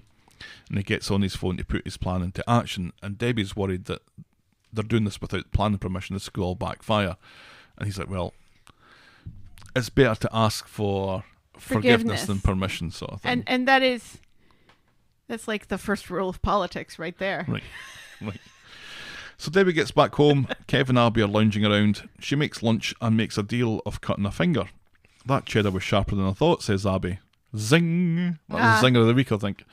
Debbie sends Kev out to get the first aid kit from the car because she needs a Band-Aid. Right, and apparently all of the Band-Aids from the kitchen are all gone. Mm-hmm. And I guess they don't have any in the bathroom upstairs. And she doesn't have a mouth that she can stick her finger in until it stops bleeding, which is what you'd probably do if you didn't have a plaster. So Kev comes back in with a foil wrapper that must have held some classy drugs. Abby denies all knowledge and reckons Debbie might have an idea about where it came from. If it was Abby's, she's hardly likely to leave it lying around, but thanks for the vote of confidence, y'all. And Debbie advises Kev not to put his love life ahead of Jack. Kev's heard enough and goes to pick his kid up, but something's happening outside that makes him get the others to follow him to the street. It's a big digger on the street, heading straight for the brewery. Ray watches on gleefully as the residents gather. Rita isn't impressed with Ray and threatens to sing. Brian doesn't negotiate with terrorists, he says. And Brian turns into the good bits of Winston Churchill here, saying that we will fight you on the cobbles. We will never surrender. Yeah. Just the good bits funny. of Winston Churchill, though. Just the good bits. Ray is embarrassed and goes back into the bistro. And Abby has read Hitchhiker's Guide to the Galaxy, and she isn't afraid to use it. So they set up a wee tent at the brewery to block the demolition, and Roy points out their right to assemble. Ray says the law is on his side. Cathy says right is on theirs, and Ken pretends to be a hard man and says he's come across more intimidating opponents than Ray Weinstein.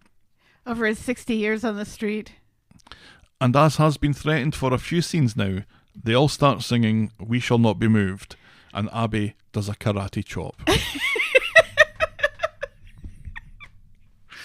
Are there I expected more British protest songs than, civil rights. No, "We Shall Not Be Moved" is very much a stalwart in the hymn book of the British activist. Very much so. It's an old spiritual song. "We Shall Not Be Moved." Yes. I've never thought of it as being spiritual. On Wednesday, Evelyn has got her hands on a bullhorn and is rabble-rousing the residents who now have a Weatherfield equivalent of a barrel fire Because that's going what on outside Evelyn an old needed. brewery. It's a bullhorn. Mm-hmm. It's nice, though, because we finally get to see her and Nina's protesting in first person instead of hearing about it later, which we've had before. I'm just sad that Toya's not there. Dev's got a drum, and Brian entertained everyone through the night with his Gingangoolies. The spirits are dampened somewhat when another bulldozer rolls up, and Abby goes off to get reinforcements. At the garage, Kev wants to talk about the foil, but Abby is focused on the bulldozer and the digger while Debbie hangs around unseen outside and listens to them talk. Kev has remembered that he's got a friend in the council who can chase up Roy's request for a postponement to the whatever. Abby leaves as Debbie arrives, saying Kev looks frazzled. He says he's busy and gets on with his work while she turns her back and phones Ray, right there at the garage, to tell him that there's a problem. Mm-hmm. It's dark and Kev's mate has managed to call an emergency meeting at the council to stop the demolition or something. Just as the digger and the bulldozer start up, the digger picks up their fire and tosses it aside for no reason. Ken has been for his messages and has 2 carrier bags full of radical activism and gets all Tiananmen Square as he steps in front of the heavy machinery while Dev and his drum get on everyone's tits. Then Ken gives a speech to the digger driver about years and wives and margins and people before profit. Does it...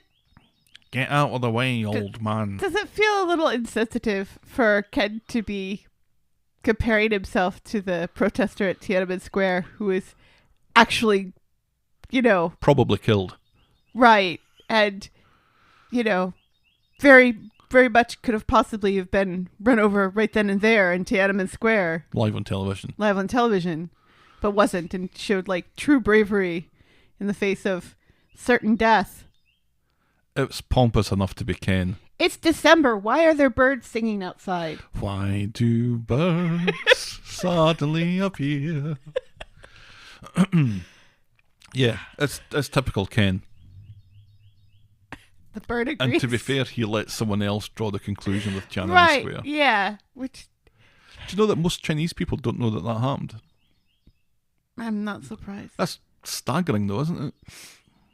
Anyway, they probably know. They just don't admit that they know. That might be the case. That's, That's how it goes. So, meanwhile, Abby has the keys and has sneaked into the other digger and locks herself in. The workman tells her, don't touch anything, but Abby touches everything. And it swings the digger's arm around, slamming it into the cobbles. And everyone thinks this is a great laugh until it goes into a generator and all the power in the street goes out. The look of glee on her face. It was like that time that somebody let Donald Trump sit in the cab of a 18-wheeler and blow the horn. Mm-hmm. That was the look on her face. Yep. She looked exactly like Donald Trump. Exactly like Donald Trump. Why did your microphone keep on swinging around? I don't know. You need to This tighten is it like up. the second week. Stelly must have messed with it. Anyway, there's a bird outside singing in December. And for some reason it angers me. It's singing in December. I don't know that one. Can you hum it and I'll sing along? It was no to be or not to be, I'll tell you that. Now the police are on the scene. How do you crash a digger into a substation? Debbie asks Craig. Craig just makes his excuses and leaves. Right, yeah. That's what he the does. one time we see Craig this No, week. we see him again. Do we? Mark, who's Kev's mate, is also there and has a piece of paper in his hand, so he knows that this is important. It's a temporary stop notice, plus it seems that the planning permission hasn't been granted yet. Plus, the developer got wind of this stop application somehow. Kev and Abby are confused. The only people who heard of their plan was themselves. And then they see Debbie chatting up Dev. And the penny finally drops for Kev. Finally. And we're robbed of the confrontation between Kev and Debbie because the next time we see it, she's already admitting to it. Mm. And she doesn't put up any kind of protest. She says that she's been working with Ray for 3 years and she advises Kev to open his eyes and move with the times and enjoy the money this development has given him. And it's slagging off the street and people on the street and not contemplating the fact that she's talking about her brother. Right. It's like, you think Kev is different from all the other people who live on the street? Mm-hmm. What is wrong with you, lady? Kev wastes no time in telling all the residents protesting that Debbie is a fucking snitch. Traitor! Ray and Faye are alone in the bistro in the dark when PC Tinker comes in to tell him that there's been a temporary stop so nobody will be knocking down nothing. Ray can tell PC Tinker is enjoying this, calls him Ginger and throws him out. Faye, meanwhile, tells Ray that she's finished all of her jobs for tonight. All of them? Asks Ray. Wink, wink, nudge, was nudge. furious 10 seconds ago with PC Tinker and now is horny as a dog with two dicks. Faye throws up in her mouth a little bit. And later, she goes into the office to say goodnight to him, but Ray wants her to stay for a drink. It's been a pig of the day. He closes and locks the office door. And on Friday, Gary is round at the bistro with a factory contract and he hears Faye pleading for Ray to stop coming from the office. That was quite chilling. Yes. He bangs on the door and Faye comes running out, fixing herself up, and the common sight of Ray fastening his belt is behind her. Yes. She runs out. He says it's a misunderstanding. Gary tears up the contract and warns Ray if he ever goes near him or Faye again, he'll shove the contract so far up his arse, he'll taste Times New Roman. And we've already done the right-up as So we can't do it So we again. can't do it again. Kevin and Abby are home wondering how they could have let Debbie pull the wool over their eyes, and then in she comes, insisting that she was only involved to protect people's interests. Uh-huh. Kev thinks that she was just fattening her bank account off of his home and his business, and her nephew. He tells her to pack her bags, or they're going to go through the window. So, at Gary's place, Maria comes home. She's offloaded Liam onto Emma or someone. Faye still doesn't want to call the police. Gary wants to go speak to Ray again, but Maria talks him down, and Faye asks to have a shower, and Maria's like, well, you can have a shower, but you're probably covered in evidence. And Faye says that nothing happened because Gary stopped it, and she still doesn't want to get the police involved. And Gary looks smouldering off into the distance. Right. So Debbie's packed up, but as she leaves, she says that she wants to make this better. She says that she's good at what she does. She's a visionary. She promises to try and rescue this for everyone. Not under my roof, says Kev. Fuck off. So Debbie is drowning her sorrows with Ray. We were so close, she says. Ray admits that he might have lost the factory because Gary kind of maybe deliberately tore up the contract. Yeah, but he doesn't tell her why. He self-taped it back together again, but he's not sure it's going to stand up. Yeah, he doesn't tell her why. Debbie thinks time is running out, or it's back to compulsory purchases, which is too expensive for their plans. Debbie tells him to get it fucking fixed. Do whatever it takes. And that's kind of as far as we get with that, although there's a little bit-ish of it in our final storyline today. Correct. So, as far as the development's concerned, you kind of think that that's it. That this was culminating in the 60th birthday episodes was right. Them kind of knocking it on the head. But as Roy pointed out, they've won the battle, but the war continues. Right. So this is an ongoing storyline. This isn't dead yet. This has still got some life left in it. And I mean, what are they going to... If they get the brewery on a list of historical places or whatever, will they actually then finally do something with it? Make it like a museum or something? I don't know. Or will it still just be this shuttered thing that's at the end of the way? Right. Because nothing really happens in the brewery, does it? No. No. It's just this old... I'm pretty sure most people didn't know that there was a brewery until... Yeah. Which just confuses me. So much to keep up with, and then they change things. Right. And then... you know... You kind of feel like if there's this big, massive old building that nobody has done anything with, and it's just empty and it's just sitting there, it kind of makes you feel that maybe, even though he's being very nefarious about it, maybe Ray Weinstein and Debbie have a point that we could maybe do something with some of the stuff. It's the whole throwing other people out of their homes and stuff that makes it bad. It's knocking down the new side of the street, leaving the terraces, knocking down the new side of the street and building a skyscraper. I think that people have taken exception to. Right. You know, and multiple people make comments about gentrification and how this will raise prices to the point where our children won't be able to afford to live here anymore, you know, and all that stuff, which is fair point, and you kind of wish that they made more of that sort of thing, you know. Yeah. But it's more fun. Yeah. It's more fun to knock over a generator and have people dancing and beating drums. That is more fun. So, our final storyline today is the whole Carla love triangle thing. It's not really a love triangle. It's not a love triangle at all. It's a shag triangle. There we go. It's a shag it's triangle. It's not even a throuple because they're not.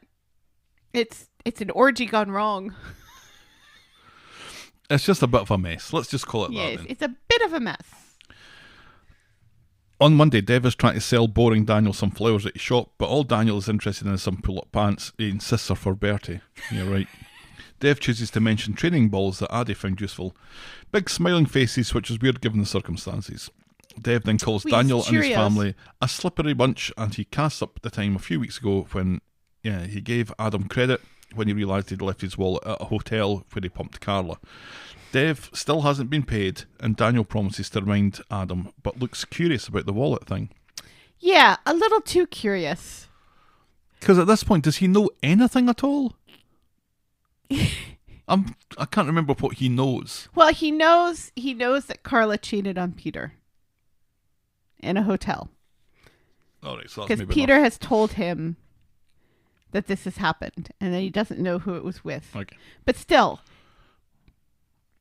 Daniel connects lines a lot more easily in the storyline than he should be able to do. Or anyone. Even though he's a smart person.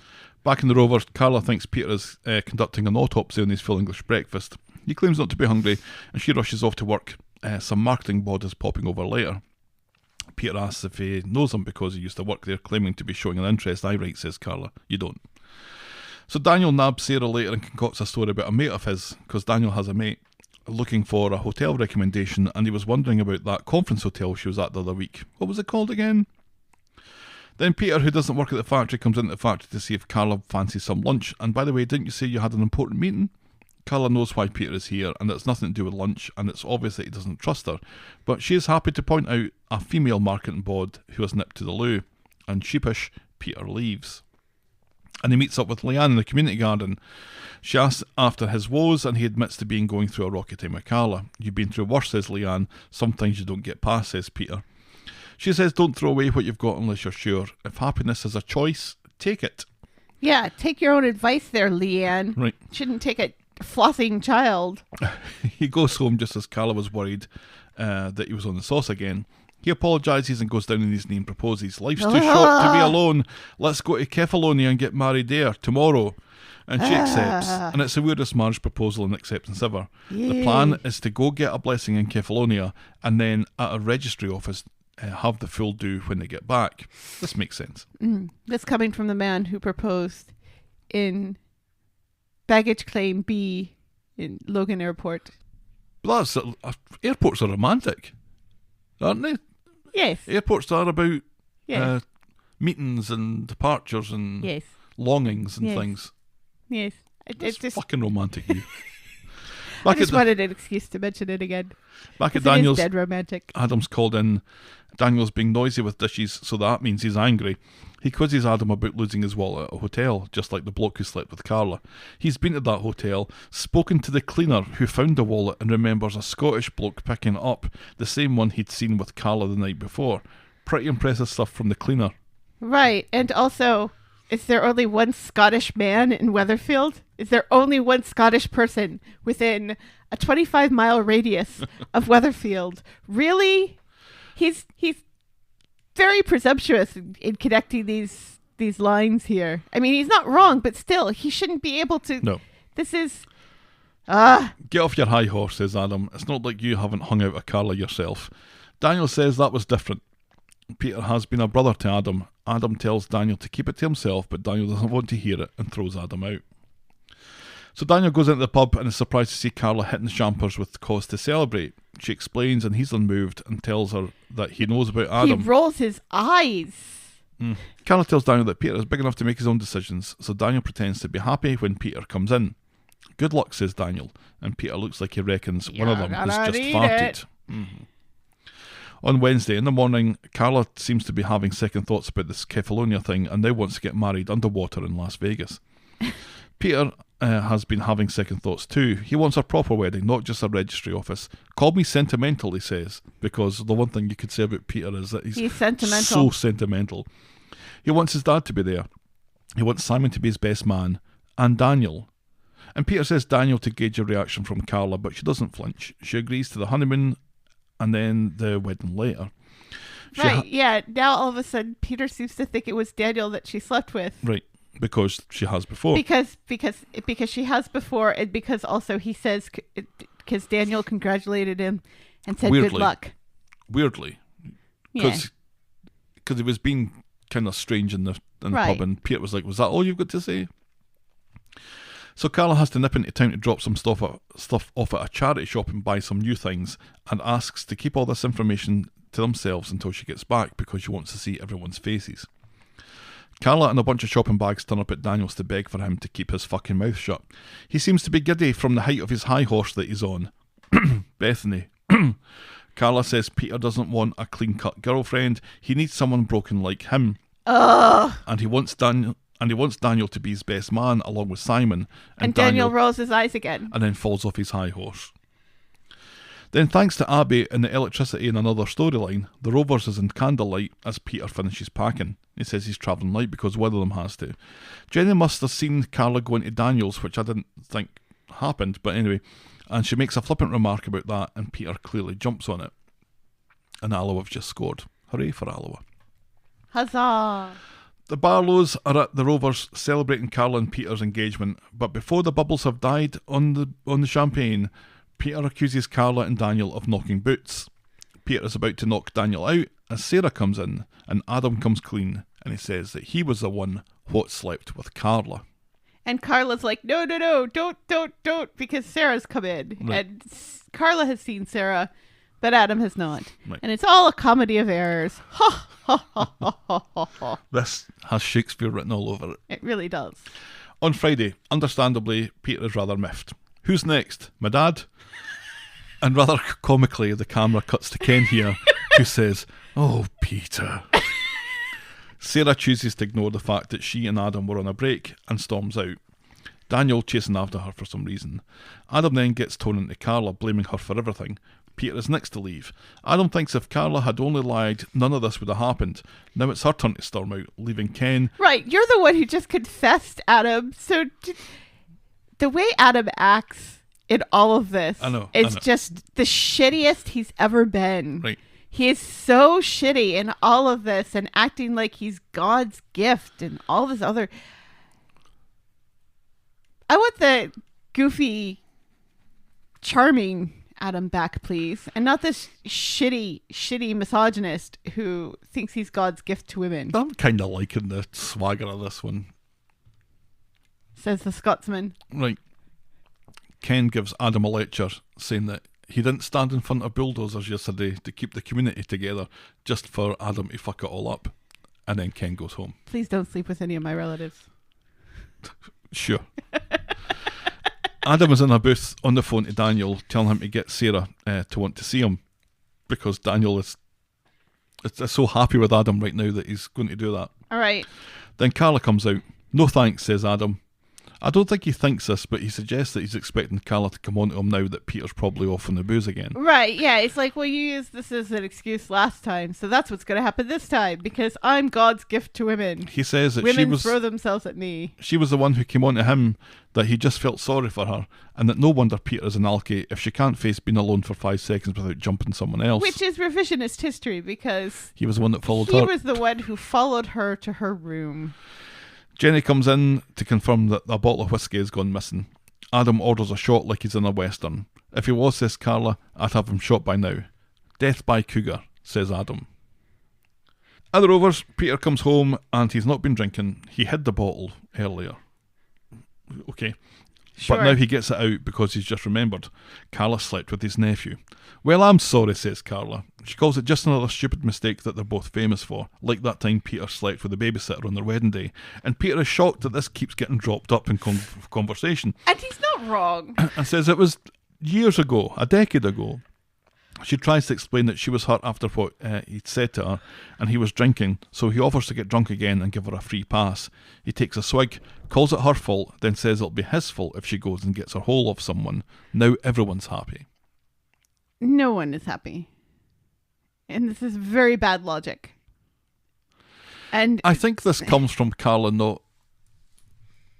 They never talk about how much it did hurt her when he said all those horrible things to her a couple of weeks ago. Right, yeah. He just apologised and she accepted the apology. They didn't talk about how actually horrible that was. Right. Yeah. So this has never been dealt with. And that would have been a much more recent thing that she could have called back on, as opposed to the babysitter. To say, look, you've been really shitty to me lately, and nobody's talking about it, and it's just bubbling up. And so I stupidly did this, slept with Adam, which still doesn't make any sense to me. None of this makes any sense. Timbot 4000 says this does not compute. This is why you're not in charge of this. Because you hit that button 4 times before it started. We don't hit a button. Timbot is sentient. Right. Now Peter wants all the gory details. She said that she was as honest as she dared to be with him because she loves him. This is what you want to do. This is what you do to someone you love, he says. And he goes to take another swig. She says she and Adam aren't worth it and it'll kill him. And he drinks it anyway, smiles, and then leaves. Right, yeah. He seems to He's want to know if it taking was one time, way one too night, much. or many times one night. He's taking way too much pleasure in killing himself in front of her. Right. Meanwhile, Adam goes round to number 8 to explain to Sarah what happened. Daniel is there briefly, but when someone asks why, he quickly leaves. Adam tells Sarah that he didn't know that we're going to get back together again. Sarah says, so you slept with your uncle's missus? My hero. He says it meant nothing, and he loves her. And she throws him out. Yeah, well, Timbot 4000 says they were on a break. all right, Ross. Yeah, that whole scene was weird too, because it was Daniel who was putting the Post-it notes through the mailbox. Which is a little Love Actually as well, by the way. To speak to Sarah to try to talk her into forgiving Adam. But I thought he was mad at Adam for sleeping with Carla, or are we just blaming Carla for all of this and not blaming Adam? And is this why Adam thinks that it's okay to talk to Carla this way, because everybody is on his side? Because obviously it was Carla who did all the seducing. There This is makes me very much so- a reason why Adam is talking to everyone like this, and we will get there. And I loved Gail in this, taking Sarah's back, Well, of course. saying, "Get the fuck out of here, y'all." At the bistro, Ray is desperate to leave, but after failing to get Debbie on the phone, but Adam is a customer who wants to enjoy his wine in peace. And they have an amusing wee ding-dong back and forth about customer rights, verbal contracts, and the invalidation of insurance Right, when and Ray it's gets bored and gives Adam the keys. Ray, why did you even let him in? It was already I shut. know. The power was out. When I saw Adam behind him drinking at the bar while he's talking on the phone, I was like, how the hell did Adam get in? Ray tells Adam to lock up on his way out. Meanwhile, Simon, And to who's on the not hunt... thief. Who's on the hunt for pizza and another storyline, happens upon a pissed Peter in the community garden. It's kicking off anyway between the two of them, but it gets worse when Adam comes along, who's looking to get something from a shop or something, because he's supposed to be in the beast. Anyway, it all comes he out. went to grab some fish and chips. No, he was I know. wanting to get something from a couple of things from a shop, apparently. It all comes out about Adam and Carla, and Peter screams at Adam that he's stalking him. Adam says that he's in the bistro out of everyone's way, and he leaves, and then Simon goes mental at Peter, and he leaves too. Don't hate me, shouts Peter. Hate him. And Simon shouts at Adam, you don't tell me what to do. Right. After Peter had shouted, you don't tell me what to do, to Adam, like a minute earlier. Right. And like at first Simon is shouting at Peter and is looking for reinforcements from Adam. But then when Peter says he slept with Carla, then he starts shouting at Adam and defending his dad. And it's so shouty. It was very It's shouty. so funny how shouty it was.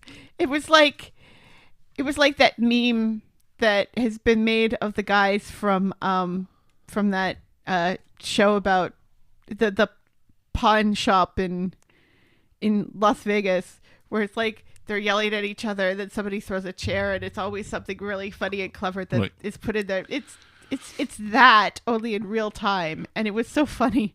I laughed so much. It's Simon just shouting at everyone. Adam has been getting his 10,000 steps in after being in the bistro and is now walking by number 8 with his fish and chips when Sarah comes out and calls him a coward for not responding to her text. Why are you texting him when you threw him out? He says he left his phone in the bistro, and she asks if he was the one hiding in the factory, and he's a bit bored of this now and says they were on a break. She doesn't know why she Ross. thought they could get back together again. He invites her back to the bistro, but she's really got to be in her bonnet about this factory thing.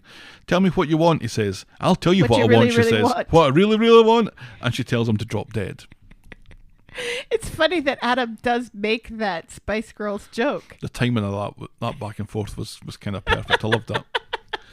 Adam catches Gary trying to get in at the bistro. Adam says it's closed for a private party and he's not invited, and he makes out that Ray gave him the place on a verbal contract. Adam is in no mood to exchange barbs with Gary, whoop-ass, and he thinks he might go eat his fish and chips, listen to some music, and call the cops about the rick-shaped body that's in the woods. So Adam's finally got back into the bistro and has some music playing on his phone as he grabs another bottle of wine. And he's got like some fancy schmancy speaker, so that must have been what he went out for. I think it was his phone that was lighting up. No, he's got like this Because he says something. He's got a box with like this little tower thing in it, and he says something about how it can make. Oh, was that what it was? I don't know. So it looks like he's already had a skinful by the look of things, and he goes to sleep with his head in the bar while a mystery figure, dressed in black, grabs a heavy, jaggy ornament or something. Right, and he also thieves because he takes whiskey that wasn't part of the wine that he'd already paid for. Carla's back in the Rovers. Daniel is there for some reason, but when Carla asks why, he quickly leaves again. Carla thinks Peter will come back here when he runs out of booze or cash, and she cracks open a bottle of vino while she waits. Ironically. At number 8, Sarah sneaks in the back door and quickly washes her hands, telling David about Tim's dad. David doesn't give a fuck. Some people have it coming, says Sarah. And she looks dodgy as fuck. David's heard about Adam, and if it's any consolation, David doesn't think that Adam cheated. Not technically. It's salvageable. Timbot 4000 says they were on a break. Right. Thank you, Ross. Now we see Gary at the furniture thing, lighting an oil lamp and looking moody. And then we see a pished Peter drop his half brick because he's carrying a half brick around for some reason. I don't know why he's got... Because he had that half brick earlier. It's Right. like, what... And I think even Simon says, why do you have that brick in your hand? He finishes up his half bottle and then curls up on the bench in the Falls community asleep. garden and falls asleep. Finally, we see Adam flat out on the floor, unconscious in the bistro, in a pool of his own blood. Right. And that's how we end this week's episodes. So Adam gets a pool of blood. Tim's dad gets chickens. And Alia doesn't even get a bit of jam on her forehead. Nah. And we see the broken ornament, which looks like an award or something that Right. the bistro has won at some point. I don't know anything about this. So you would think Adam would be dead. This is a good thing about what happened this week was that they managed to keep this secret. It's another whodunit, but they managed to keep it secret. Ish. Did you know that this was happening? Kinda. So no then. It's someone dressed in black. Everyone was dressed in black, basically. It's someone that Adam has upset. Adam has upset everyone. But I guess the main culprits or the main suspects are... Sarah, Gary, or Peter. I'm going to throw Carla in there, and I'm going to throw Daniel in there, and I'm going to throw Simon in there. Well, I say Sarah, Peter, and Gary because those are the three people we see before we see Adam lying on the bistro floor in a pool of his own blood. I am going to discount Gary straight away because Gary was the roof ninja, so he's not going to be the bistro ninja. Maybe. I mean, he's also the ninja who killed Rick the Chin. That wasn't a ninja. That was in daylight. That's true. We saw it happen. So, well, we didn't see it happen, but we knew it had happened. It's not Gary. I don't think it's Peter. Peter was Peter gassed. could barely stand. And he had a half brick. If he had a half brick, he would have used the half brick to knock him out rather than... And I kind of don't think it was Sarah because it looked... The person looked too tall to be Sarah. The little bit that we could see. Carla was acting a little bit dodgy when she came back. Oh, well, he'll come back. She wasn't frantic. She wasn't really caring. I don't think it was Daniel. Again, too short. The person that I have the most concerns about is probably Simon because they've gone a little bit out of their way to conceal what he was wearing. Because he had a blue... It wasn't a puffer jacket, but it was a blue jacket he had on top of a grey hoodie that he had on top of a black sweater. The Barlows do have a history of trying to kill one another off. The weaving of the fabric looked like it could have been Simon, but it also looked like it could have been Gary. Yeah, it looked like Gary's coat. I don't know. Who done it? I have no idea. No, I don't think anybody has any idea yet. Well, somebody has an idea because somebody wrote this. Well, this is going to be dragging on for just when you think, right? We've got Who killed Mr. Burns? right. It was Maggie. Spoiler alert. Who killed JR? Who shot JR? Did Abby get lifted? Abby didn't get lifted for No. stealing the... No, she didn't. No, she didn't. Because it was an accident. So... And everybody, once again, rallied around her and wouldn't let them as much as this is a done before whodunit kind of thing, I do like a whodunit. I think it was like Ray all- Weinstein who I like killed all him the- for stealing the wine. I like all the red herrings and the false clues and how everyone kind of has a reason to Kill Adam. bop Adam in the head. The Peter and Carla degeneration of their relationship again. I think she's right. This is just another in a long line of stupid situations and stupid mistakes that they find themselves in. Right. But maybe stop doing that. Maybe stop setting yourselves up to, because they know this is how it's going to end. Well, and We keep on going back to that night in the billiard hall 2 years ago. and we're also setting up, what does this mean for Peter's health and well-being? Him drinking again, because Simon says in the Victoria Garden, remember what the doctor said last time? This could kill you. But it wasn't the last time. It was a time before the last time before the last time. Right. Well, So who knows? he's really rolling these dice, and sooner or later it's going to come up all snake eyes. Right. And he fair got stuck into it Yes. on Friday, because that was a bottle that he drank, and that was a half bottle that he had at the end, so presumably that's a bottle and a half he's drunk. That he just chucks. Right. In the community garden. Shame. Tut, tut, tut. Very Shame. shameful. So yeah, And again, this is just... I hate that thing that Carla says to Daniel about how he's got to be with someone as broken as he is, because that's just codependency all over, but isn't that's it? true. It's true though. Well, it's true in his own head, maybe, but It's true in her head as well. right, because they're both codependent upon one another and one Right. another's trash. Right, so not Whereas nothing they're saying both is, of them would be better off not dating anyone, getting their lives together, and then finding somebody who's not broken. That's Mm-hmm. what should happen. But this is a soap opera, so that will never happen. right. Is Adam dead? No. You're sure Even about though that? he's got all that blood. Lost a lot which, of blood, but it's a head injury. Which a dead... Well, Tim's dad landed on his head. But he did die. Yeah, and yet he didn't get a lot of blood. Well, I don't think he landed on his head. I think his head hit the ground, but I think he landed on his feet. He went down feet first. No, because Back you don't first. land on your feet. And the way Oh, please don't try and do physics. that he fell... Feet first.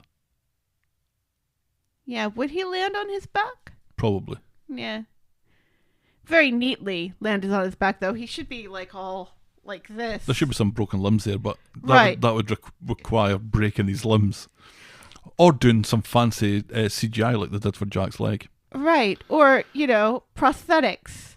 Or a mannequin, like with Oliver. Oh, yeah. Anyway, moment of the week. Tim's dad falling off the roof. You think? No. What do you think? Well, Monday was my favourite episode of the week. So, something about the case. Imran, moment of the week. Imran giving Tim's dad lots of rope to hang himself. I think Imran's no further questions was Yeah. pretty oofty. Yeah. That was good. And I don't think we've given it to Imran in quite some time. That's true. Maybe since the last time we were standing outside with no trousers on with Nick. It's probably been as long as that. Yeah. And yet we love Charlie. So yeah, let's do this. That's our Moment of the week. Moment of the week. the boring moment of the week. Brian talking about the Mikado. I think some of the other conversations, there's bits that I cut out that we haven't talked about in the Rovers with Rita and Audrey when they were just killing time. Yeah, that was I kind of felt like that Rita and Audrey bit. That was our nod to this being Absolutely. the 60th anniversary, and it was so cursory. It was so thrown in. Mm-hmm. It was so pointless. Right. Yeah, that's our boring moment of the week. It's our Boring moment of the week. Boring moment of the week. Yeah, okay. Rah, rah, rah, rah, rah. Shall we wrap this one up then? Yes, please. If you've ever materialised on a terrace roof presumably having fought through at least a minor lighter fluid-fueled inferno to do so. Jot us a note and let us know how you got about it. We're at talkofthestreet@gmail.com, which is also our address on Skype for voicemail and on PayPal. If you want to chuck us a couple of bucks for our virtual tip jar, Please. we're at Corrie Podcast on Twitter, Facebook and Instagram. Please check out our merch store and YouTube channel, links to which you can find on our Twitter bio or on the other stuff page of the talkofthestreet.podbean.com. And if you're so inclined, please leave a rating and a review on the iTunes or on your podcast provider of choice. Thanks for making it to the end of another episode. We will be back next week with more Timbot 4000 says happy birthday Coronation Street. Enough. Talk of the Street. Cheerio.